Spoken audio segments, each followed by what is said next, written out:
Hey everybody, welcome to the SkateOD YouTube channel. Today we have a guest, Theo Marquez, a participant in the 2024 Virgil Abloh Invitational at Lot 11 Skatepark. I posted a short video of some highlights that went down at the first demo of the Invitational, link in the description.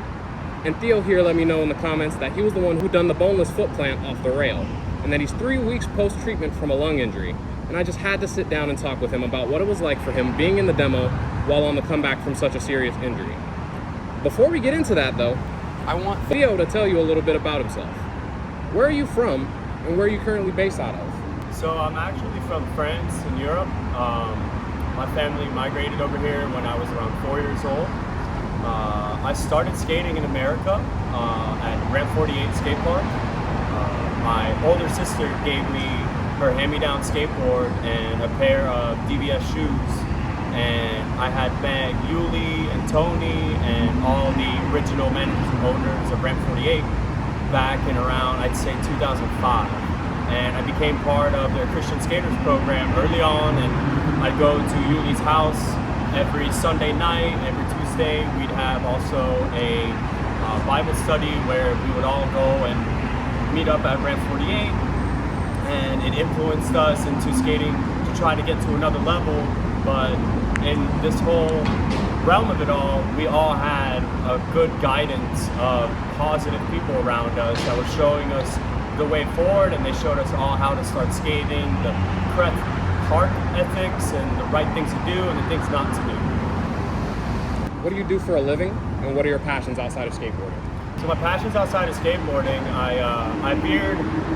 had this small little gap between skateboarding in my life and music, and for me it was this weird sideways road of left and right of just trying to just figure out what I wanted to do, and it pretty much came down to you can do everything you want to do, you just have to put in the work. And it struck hard to me because I went back to Europe by myself at an early age of 16 and to study culinary arts. I graduated 3 years later, and I actually stayed out there for about 5 years after that. And I had met a woman, we had fallen in love, we had an apartment for 5 years. Things got serious. I still skated on and off every other day, but my music became my biggest passion. I started producing a lot of music in what we call as drum and bass, and that's in the bass music realm. From there, one of the labels that I'd signed with, they were based out of Miami, and they said, hey, you should come back down and we have some shows for my music week. You could also work and like you get paid and you can stay down here and release with all the people here. And I told my girl what the opportunity was. I spoke to my mom, she lived down here, and everyone was telling me I need to come back because at the end of the day, if I still wanted to do something in skating, this is where it all started for me.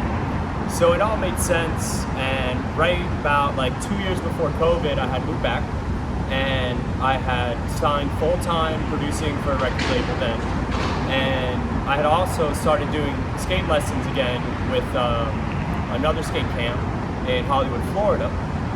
And from there, I had seen Yuli and Tony one day. They came in with their skate camp, which is called Skate Surf Science. And they teach kids not only how to skate, how to surf, and about science. Their program of education is based around that.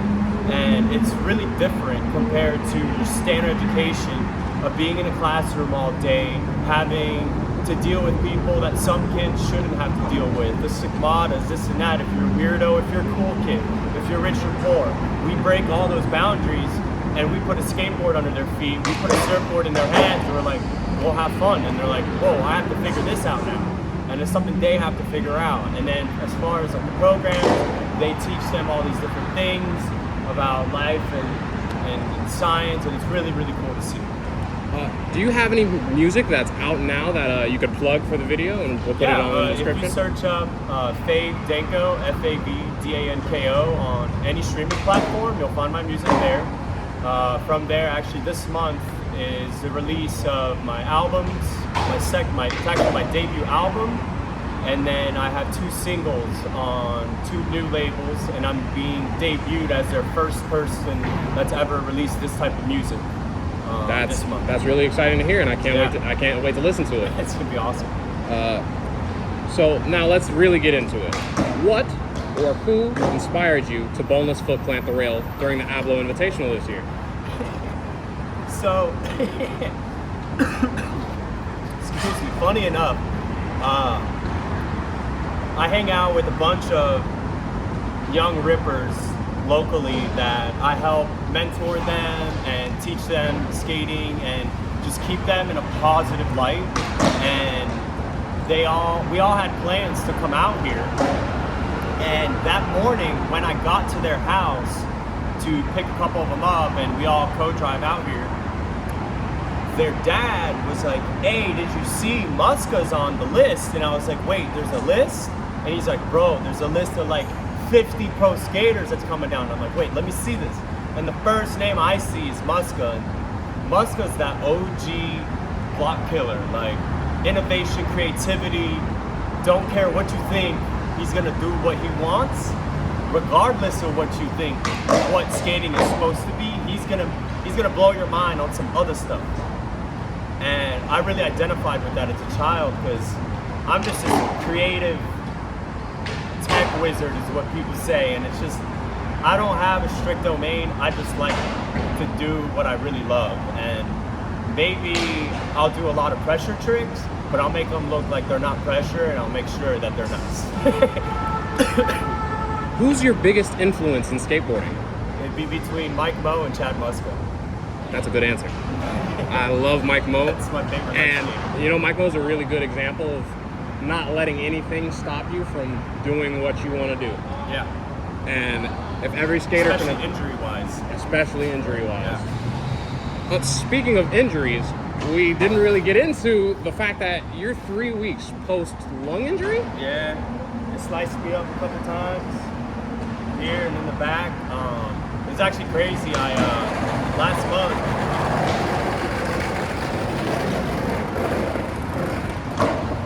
Last month I actually I was prepping for this competition because I knew, ironically enough, years ago in Wynwood I worked production. I worked events, and being I'm in the industry of production, I also worked the festivals, etc. in Wynwood, Miami, Ultra, all of it.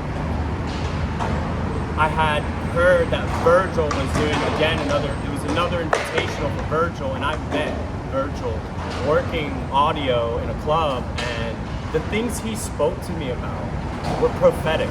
The way he spoke and how he spoke to me was motivational, to say the least. It inspired me, and the last thing he told me was strive and prosper. And the only other people to ever say that around me was ASAP Crew. And that's late and great ASAP Crew as well, like he's part of them, and big respect and rest in peace to Virgil. That's one of the biggest reasons why I wanted to come out here, was he inspired me to keep doing what I was doing. Because I had showed him my page, like, oh, I skate and I do music, and he's like, oh, all this, I love all this, keep doing this, this is what it's for, like, you inspire me, people out there. And so I told myself, all right, in his name, I'm gonna train myself back, and I'm gonna go for something on the stair set, because I've never done anything on that stair set. I'm not a skater that needs to skate a rail, and I won't skate a rail to please anyone's need. Like, that's not who I am. And skating, when I got here that morning, I told myself, what is the one thing that I could and would do on the rail? And I remembered at this other park in Miami, I learned that boneless foot plant over a big hubba to flat over a big stair set, and I was like, crap, I could do that on the other angle adjacent to the rail. I'll see. So when I met Muska that morning, when I got here, he signed the board, and when he signed the board, I was like, Muska, I want you to know, when we start skating the stair set, I'm a dedicated trick to you. And he's like, what, G, what are you gonna do? And I'm like, I'm gonna try like a boneless foot plant and then go to flat over the rail. And he's like, nah, you're crazy. I was like, bet, all right, Muska is down for it. I gotta find a way to be able to skate the contest. So I had got my first green wristband over there. And Danny Fuensta was like, "Are you sure you want to do the lessons with the kids?" And I was like, "Bro, I want to learn how to do a backside tailside from Louis, and then I want to go meet Muska." He's like, "All right, bet. Here's the wristband, go skate." So I started skating, I got in the mix, the next thing I know, there's Costin skating with me, there's Pearson, there's Anderson next to me, everyone's just skating around, everyone's just going, and I feel this other type of energy, and I can't describe it. It was just like this passion mixed with adrenaline, and Costin came over and he was like, "Yo, you shredded, bro, GG," and he dapped me up, and I was like, "All right, bet. I think I'm gonna go try that trick." So they moved us over from the boat to over there, and they started saying, "All right, the contest is going, everyone skate the rail." And I'm sitting down. I'm actually next to Lizzie Amaretto, and I get her to sign it. I see Leo get her to sign it, and I'm like, all right, I think I need to do this now or never. All of a sudden, Costin gets right in front of me, and I'm like, "Ayo, Costin, can I get a hall pass to do something stupid real quick in this contest?" He turns around laughing. He's like, "What? What you got?" And I'm like, "I want a boneless foot plant to flat over the rail." And he's like, "What? Do that first try right now. And I'm like, "Bet." Dap him up. I just run, go for it. Sadly, I did land it sketchy as hell, but proudly enough, we came back today and did it. We got it done. So when I came back up the stairs, I seen Muska. He was stoked, doing the Muska hands in the air, and then Costin dapped me up in the back. It was like, "Good shit, bro. You did it first tee." That definitely was like passion moment for me. Like, that's all I needed out of skateboarding. That's a really dope story. So now, my next question, how would you describe your style? So, I'm somewhere in between an Andy Anderson and a Mike Moe that took too much acid. I love my ledge. I absolutely love my ledges. But I love flying in the air. There's something about being weightless in the air that it's just freedom. It's like you're flying. You're just free. There's nothing that I can explain about more than you're just free. I work in grueling atmospheres, high stress, high volumes, people that need things now. But this just breaks it all away. And it's somewhere in between a creative tech flow state. That's what it is. I'm just in a flow state of creativity. Whatever people skate normally, I'm gonna skate against it. If I see a rail, I'm not gonna go for a board side. I'm gonna go for a no comply tail bonk over it sideways. Like, I'm not gonna go skate things how they were intended to skate. That's me. I find another way to skate.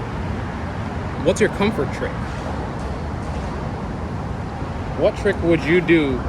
What trick would you choose to do in a game of skate as your death blow? If you had no other trick. You go switch pressure hard flip first try every time. Switch pressure hard flip. And if that don't play, I'll go switch pressure frontside flip. And if that don't play, I'll go nollie hard flip first try. What does the future of skateboarding look like in your mind? Younger and younger. The future of skateboarding. 5-year-olds that can do 900s. Just speechlessness. To sum it up, speechlessness. The things that kids are able to do nowadays were impossible for kids my age. In my day, we couldn't do that. It didn't exist because now it all exists on phones and they're able to copy it. And back then, we had to invent it ourselves. We had to trial and error for months, years. It wasn't the same. So definitely kids got it easier, but we were the pioneers. So what I think about that is your generation is definitely much more pioneer than we are. At the same time, we have everything at the tip of our fingertips, and so it's harder for us to come up with something that's new and innovative. Right. I agree with that, and I never looked at it in that perspective, and that's almost sad because everything I do in my skating is unique. I challenge you to find a skater that does the same stuff as I do. My bag of tricks are my bag of tricks. on one hand it's sad, but on the other hand, this is how progression occurs. A new standard has risen. It's beautiful though. It's amazing to see what's coming out of skateboarding now. The opportunity is less and less. That's the thing though. When anything becomes saturated in life, there's less that comes out of it. So the more that people are pouring their souls into skateboarding, the more that skateboarding might lose its veer. It might veer itself away from being core, but at least at the end of every day, at least you can go around and you see all these different people that know about skating, that have a skateboard in their house, that their kids want to skateboard, and that's inspiration, that's creativity, and that's exactly what skateboarding is all about. It's just something you can do by yourself and or with many people. It's something that's universal as well. Skateboarding language, for example, I'm with an American and a Peruvian and I'm French, and we all can speak to each other because of skateboarding. And through the language of skateboarding, there's no language barrier. Anything else in skateboarding, we have to translate between each other. So it's kind of funny, like when it's as far as skateboarding, there's no problem, we can communicate. But when we go to McDonald's or when we go out shopping, like later we're gonna go to the mall, I'm gonna have to translate everything he wants. So it's like, it's all these different levels, but skateboarding itself, it's a bridge. Encompasses this body of creativity and progression for all of us. And like, there's so many avenues that leads from this, from art to skateboarding to creativity. It's all there in one big bubble, and it's at everyone's fingertips as well, as you said. If you could choose any pro skater to hang out with for a day, who would it be and why? You can only choose one.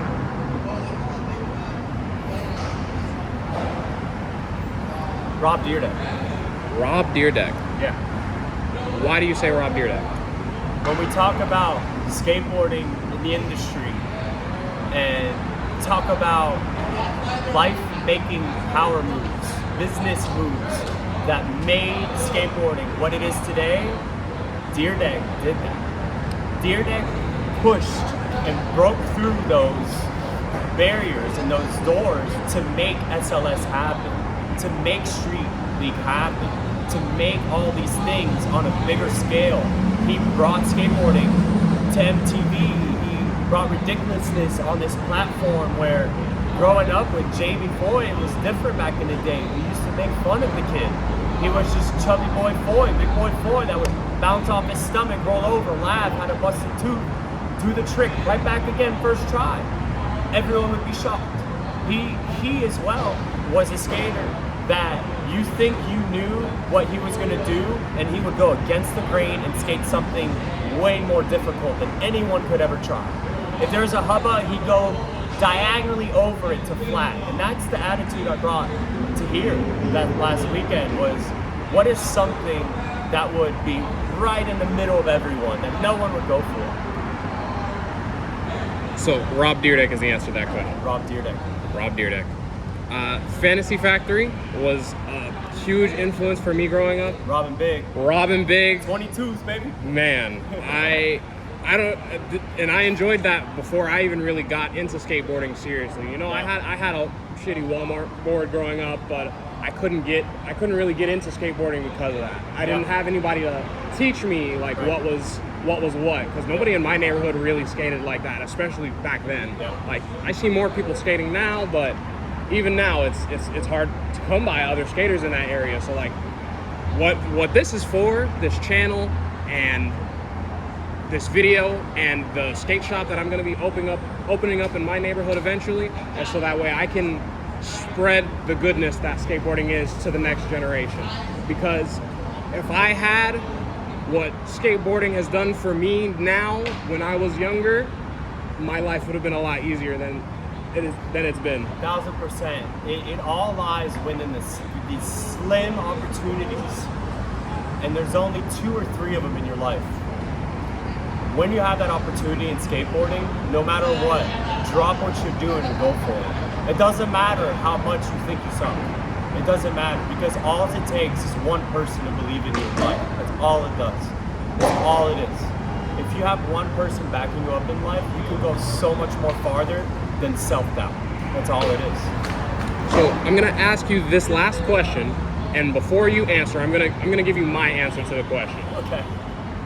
What has skateboarding done for you, and how has it affected the course of your life? So for me, I started street skating 2 years ago. I started learning tricks 2 years ago. 5 years before that, I picked up a longboard on Amazon for $50 on sale, and I started pushing from there. Eventually, I started learning tricks. At the beginning of this journey, I was nearing 300 pounds. I was 297 pounds. I might have hit 300, and I just never saw it on the scales. I was huge. I was depressed. I was suicidal, and I lost nearly 100 pounds just skateboarding. I didn't lift a single weight. I hardly changed my diet. I got off my ass and I got on my skateboard. And if I can change my life with skateboarding, then anybody else can. And I want to spread that message, because everybody should hear it. Respect. Yeah. For me, I wasn't supposed to have this life like this. If I didn't have a choice, I was gonna get sent to the Army, the U.S. Army, when I was 16. But I had the opportunity to either leave the country and go for culinary arts on my own, or stay in this country and be sent to an Army boot camp and then be sent to Army. And I don't abide by the thought of having a decision to take someone's life. That no human should have the right to be able to take a life. That is my perception in life, in general. Do I think that guns are bad? I think that guns are a necessity in society to keep order and not have chaos reign the streets. Do I think that it's all relative? Maybe, possibly. As far as what it's done for me, it's steered me away from the streets. It's put me in a position to inspire all these kids, put me in a position to now open avenues for these kids in Peru and bring them out here. I can sign them under, I can sign their letter. Yeah, he works for me. I'm his private contractor. He's out here working for the dream of becoming a pro skateboarder under my name. Like, that's the things we can do in this country for people, and that changes lives. Like, just today, like, we were talking about it in the car, like, oh, I want to go get some Supreme boxers so when I go back to my country, I can make a little money. Like, people don't understand, like, back where we're from, in these parts of Europe and Peru, like, all these things, these amenities we have in America, they're given to us at such cheap rates. It's almost given to you. And out there, we make our livelihoods off of this. We come, we bust our butts out here. We put in a lot of work. Like this Peruvian kid, man, he's been trying this one trick on a spot in Miami for like 3 weeks now. And yesterday, he almost got it, and he got 3 hand drags again on the clip. So he has to go back next weekend. Like, it's dedication that comes out here. Like, he came out here for Tampa Am, and he's been out here since. Like, it's dedication that comes with this sport that just overfills you with joy and like passion. Like, all the families that I've met, all the kids that I've inspired, all the kids that I've taught, like little Ethan, Mason, Jonah, Christian, Miles, the list goes on. Like, all I came from was the legacy of these guys. Like, Ramp 48 gave us that, and they taught us how to teach kids and be respectful and keep that passion going. So for me, skateboarding changed the ball in everything, my outlook, my perspective, like being fucking thoughtful, shit around you, you know? You're not the only one trying to skate the park type shit, you know? So I think the last thing that I'm gonna ask you is, do you have anybody that you wanna shout out? Anybody that has inspired you in skateboarding? Anybody that you wanna see go pro in the future? Any pros that you see now, or upcoming pros that you see now that you want to see successful in the future? I don't have any feelings for success. Like, I don't have any intentions for people, like thoughts of success for the pros, because they've already done their part. What I do is I pray and I hope for all the kids that ever dream of becoming something in the industry, that their dreams come true. Because for me, my dream came true when I was able to meet Muska and Costin and skate with them and do that contest with them, and I was able to do that. When they said, yeah, come skate with us, that was my dream come true. I didn't need to go pro in skateboarding. Could I have? Possibly, who knows? Do I want to? No, I don't want that. Because then you have to be out there doing all this extra stuff. You have the weight of people's expectations and video parts, quantities, and it's just too much, you know? And I rather see all the kids strive and prosper than any other adult that's already got an avenue of success for themselves. Those are beautiful words to hear, man. Thank you for talking with me. I appreciate you. My pleasure. If you'd be down, you want to play a game of skate? I'm down. Let's do it. All right.